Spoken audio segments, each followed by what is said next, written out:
utilizzando questi due strumenti e insieme proporranno tutte le tessiture, quelle nodas, quelle frasi musicali che sviluppano proprio il ballo completo. Ogni suono corrisponderà, se farete attenzione, anche a una risposta e a un'interpretazione dei danzatori. È uno strumento musicale che è un po' l'orgoglio della nostra terra, visto che è uno strumento autoctono, complesso, fatto di 3 calabi, quindi di 3 canne, e ha una storia antica, perché se pensiamo al ritrovamento del bronzetto nuragico ci riporta, che raffigura un suonatore di 3 canne, ci riporta insomma all'VIII secolo a.C., quindi questa la dice lunga sulla cultura musicale del popolo sardo, e quindi questo per noi è molto, molto piacevole e importante. Ecco, saranno a disposizione della comunità di Sesto, del gruppo Iduraghi, che da domani cominceranno l'International Folk Fest, quindi anche loro avranno gli ospiti internazionali, ma stasera balleranno e riproporranno Sbaglio Gai proprio per noi. Gruppo Iduraghi di Sesto.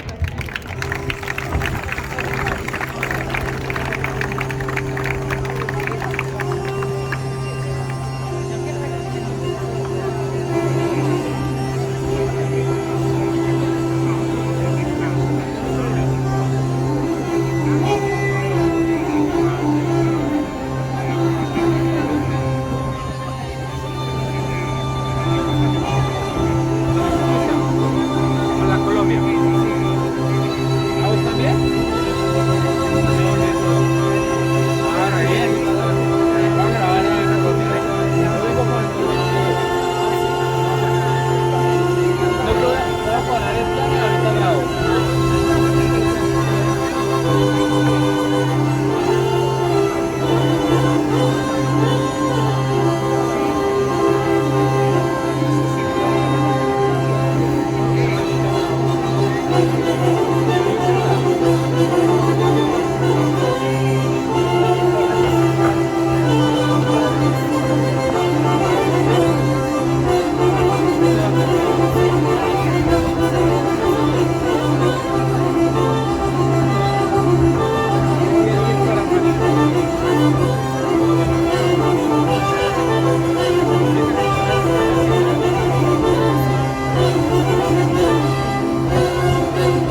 Bene.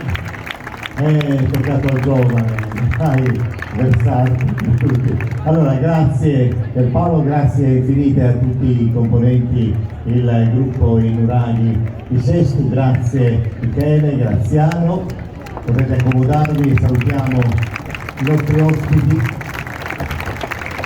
e subito prepariamo i musicisti della Colombia, musicisti della Colombia, facciamo salire sul palco.